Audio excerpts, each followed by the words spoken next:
Well, a warm hello to my lovely viewers and subscribers. Today we're finally back to Puritan paperbacks.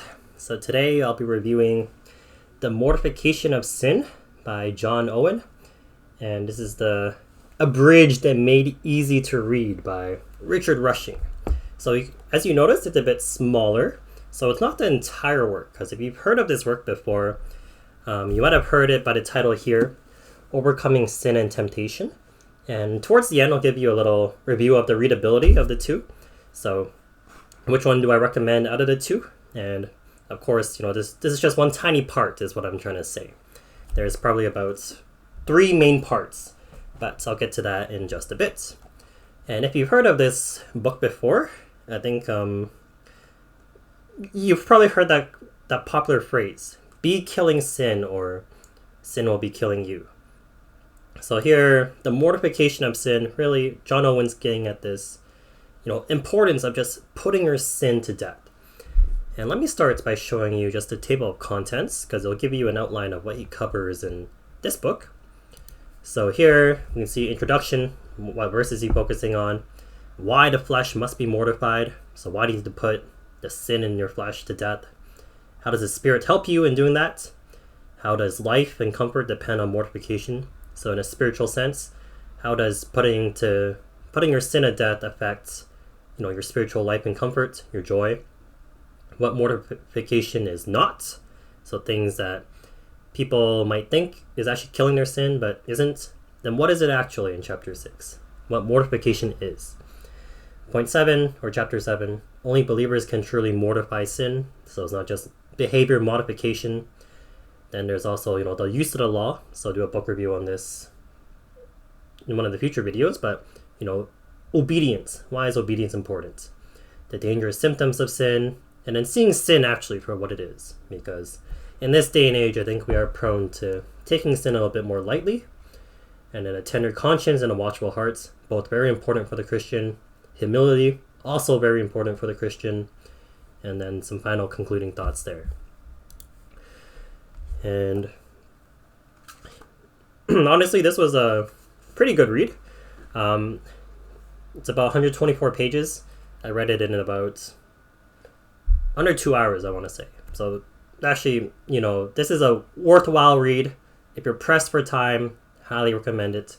I'll talk a little bit more about the readability in just a bit. But I do want to read to you a few quotes. So first, I'll read to you that popular one right there.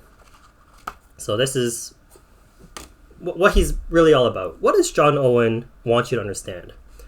So here we look at the top. Paul, in speaking to believers, thus challenges the Colossians, mortify therefore your members which are upon the earth. Do you mortify? Do you make it your daily work? You must always be at it while you live. Do not take a day off from this work. Always be killing sin, or it will be killing you.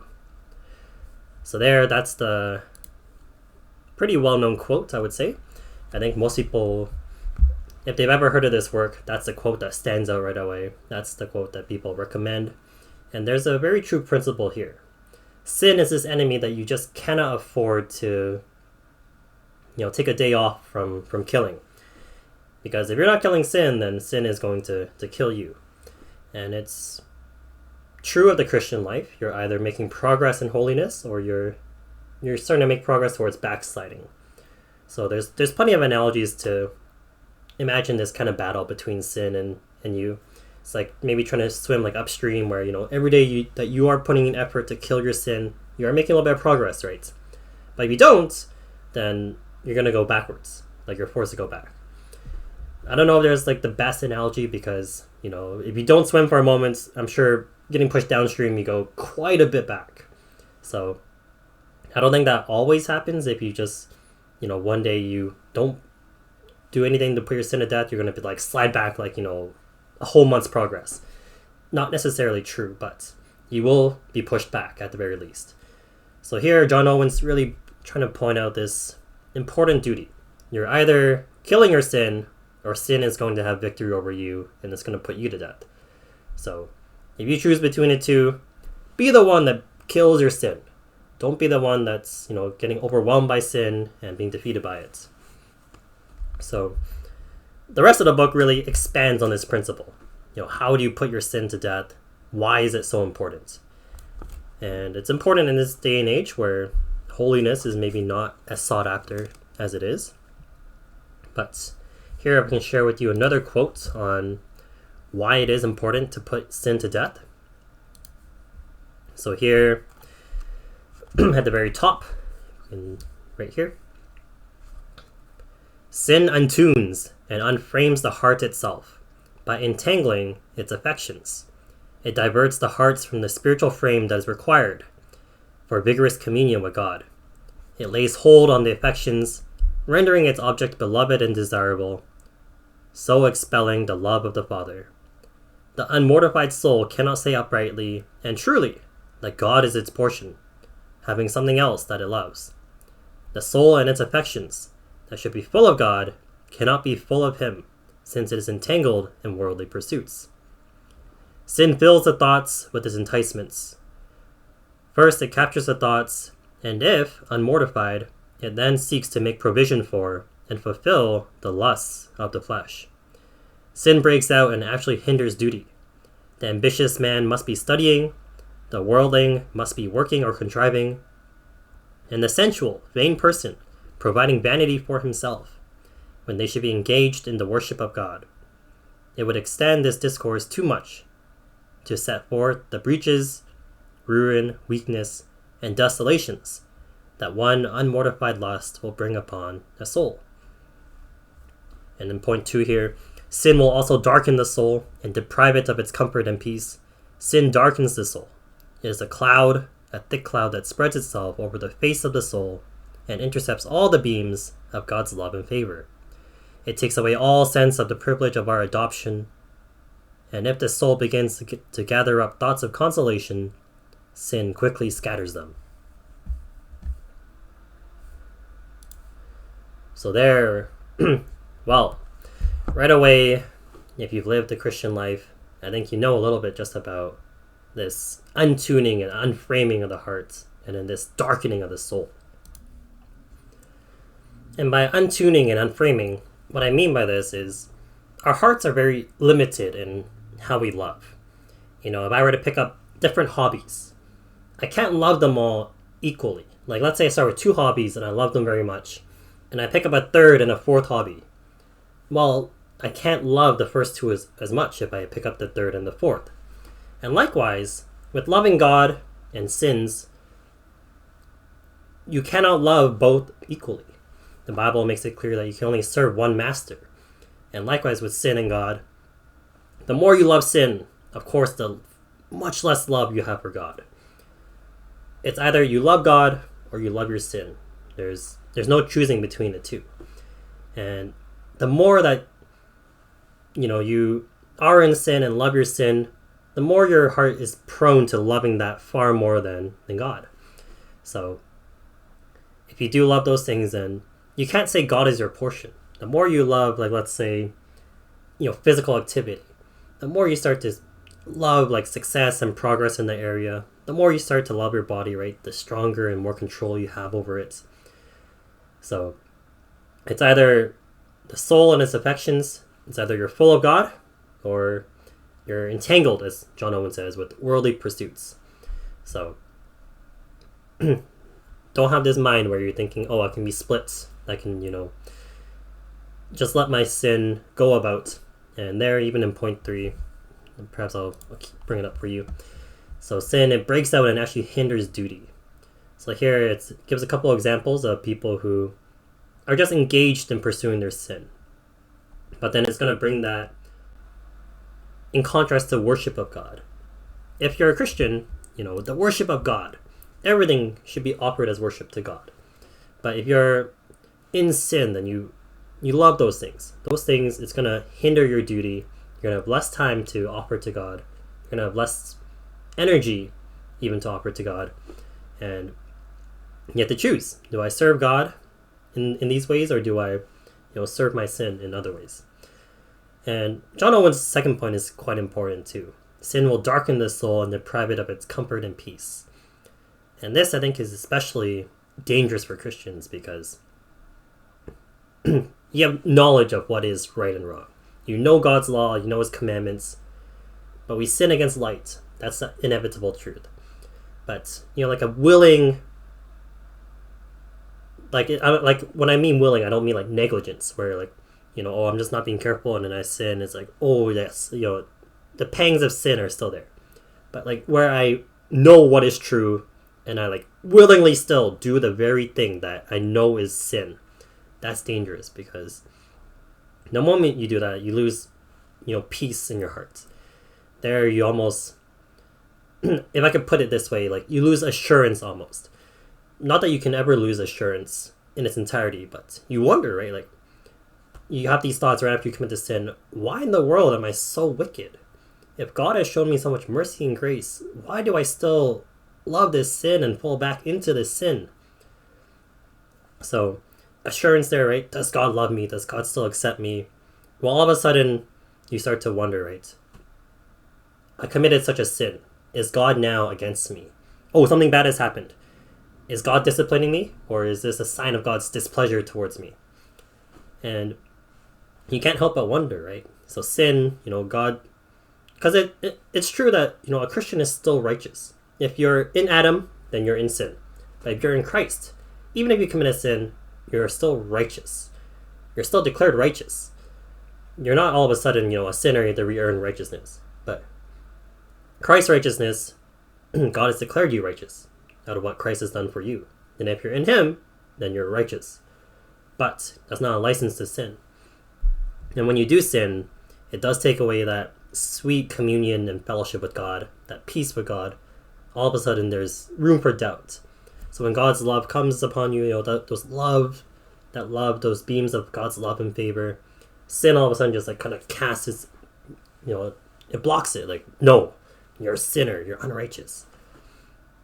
So there are consequences to sin. It's not going to take away your salvation, but it can take away your comfort and your peace.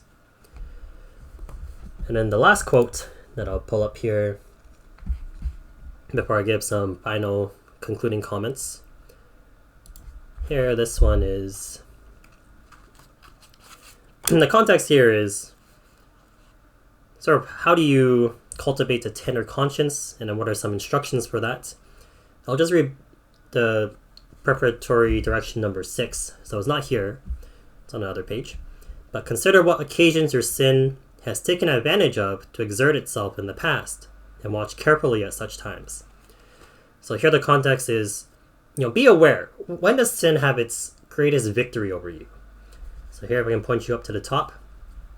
Consider what ways, what kinds of company, what opportunities, what studies, what occupations, what conditions have at any time given, or do usually give, advantages to your sins, and set yourself against them all. Men will do this with their bodily infirmities. The season, the diet, and the air that have proved offensive are avoided. Are the things of the soul of less importance? If we dare to dally with the occasions of sin, we will dare to sin. He that will venture on the temptation to wickedness will venture on wickedness itself. Hazael did not think he would ever be as wicked as the prophet said he would be. However, if a man will venture on the temptation to be cruel, he will be cruel. You might tell a man that he will commit such and such sins, and he might be surprised. But if he is willing to venture upon the occasions that lead to these sins, he has little ground left for his confidence. And this quote here, it's one that I think a lot of people are aware of to some degree. So, when does sin tend to get the better of you, really? And be aware of those circumstances, be aware of those signs, because John Owen says, just even the natural temperament of the body, people pay attention to these things. So I'm sure like singers and performers, they pay attention, right? If someone's like maybe sick or coughing or things that will strain the throat, they'll be aware of it. Same with athletes. If I have some sort of activity or competition coming up, then I better make sure I sleep and I eat properly. Better make sure I'm at my best. But here, people are prone to neglecting the spiritual. What about these things for your spiritual condition. When does temptation get the better of you? And then here you might you might not pay special attention. You might be, you're tired and at night and you just, I'm on my phone and what in the world is coming? Most likely temptation, right? I know I'm weak, I'm tired, and I'm alone. I better be aware of these things, right? That I'm gonna fight my sin. But oftentimes, people just do not pay attention to these things. It's like, oh yeah, I'll just stay up late, or I'll skip meals, like anything that will give sin an advantage. It's almost like there's a lack of vigilance in this area. So Owen, he's telling believers really to be observant. It's like, be careful. If you know that there's a situation where temptation might get the better of you, then you better be careful. You better know what those things are and avoid them. Because if you know that these things might bring you into sin, do your best to avoid them, because you want to avoid sin. If you're going to put sin to death, do not commit sin and avoid temptations towards sin as well. And if you know them, then great, because you never want to be caught, not caught, but you never want to be, putting yourself in a situation where the odds are just so against you. So those are just a few quotes. Overall, there's like so many good points that John Owen makes. Like, I didn't bring up the quotes from What Mortification Is Not, but there's a little example there where he says, like, like someone might try to fight their sin, right? Like, boom, boom, boom, boom, boom, boom. And they throw like dust and, they make a big commotion. But once all the dust settles down and they look and they see, oh, how's my sin doing? Is it dead, right? Because I beat him up, right? But, you just threw up dust. You didn't see it. You didn't actually put that sin to death. And all of a sudden there's discouragement. So he uses like examples of that where it's like, that's not actually putting your sin to death. But throughout the rest of the book, he gives great examples. How do you put your sin to death? What role is God's Spirit, Holy Spirit? How does he help you put your sin to death? So highly recommend. Such an important topic today. Mortification of sin. There's great benefit in putting your sin to death in this life. Your fellowship with God will be sweeter. Your communion with God will be better. And your usefulness for God, both to his people, also to non-believers, as you evangelize, you'll be far more useful. And as I mentioned at the beginning, so in terms of readability, what do I recommend between the two? And I remember years back, I did try to read this one, and I found like it was difficult, honestly. Like I found like the language a bit tough still, even though it wasn't entirely like left in its original form. I took a brief look over the overlapping sections, and this book still gives you footnotes for the archaic words, but what I found was this one was still by far better in terms of readability. So abridged and made easy to read. I don't know what Richard Rushing has done, but this guy has made this book so easy to read. Like Puritan paperbacks, I'm not even sure if I've ever read a Puritan paperback like in one sitting. Like an hour and a half-ish was all it took for me to get through 124 pages of this. That was the fastest I think I've ever gotten through it, a Puritan paperback. And I understood it all. It was easy. I don't think it's just me reading a bunch of Puritan paperbacks. I think, whatever Richard Rushing has done, he's made this so much more readable. He did it initially just for himself. He wanted to help his own memory, to retain it and understand it better. And thankfully, he shared it with everyone. So really, like, invest in these Puritan paperbacks. These ones are actually quite worth it. Like, it's not just me trying to be like a book reviewer and recommend a book and whatnot, but that was actually a very profitable use of time, very efficient use of time, and I'll be looking to get the other Puritan paperback versions of this. Like, I took a look at this one, and I didn't have the same, like, desire to read. Like, I read it, and unfortunately, like, it just didn't flow quite as good as the Puritan paperback. So, all I have to say, highly recommend this. But Putting sin to death, so important. If you're at peace with sin, sin will get the better of you. And if you've been redeemed by the blood of Christ, how can you live in sin? You don't want to bring that claim, shall we sin that grace may abound? It's not that, you have to be absolutely perfect and never sin again. But you don't ever want to live in sin. Sin, that's what drives Jesus to the cross. Sin, that's what you repented of at your conversion. There's no world where you just think, it's so good to sin. The Puritans are always on that topic. Never, ever is it good to sin. Better to suffer affliction than it is to sin. And here, you've been set free from the power of sin. You've been united with Christ. Don't live in it anymore. So I commend this book to you. I hope it's a useful read. And if it happens to be a hard read and maybe I'm just skewed with Puritan paperbacks, please do let me know in the comments, right? It's actually not that readable. I've been in a very good reading phase. So I've been enjoying books and maybe it's a bit skewed.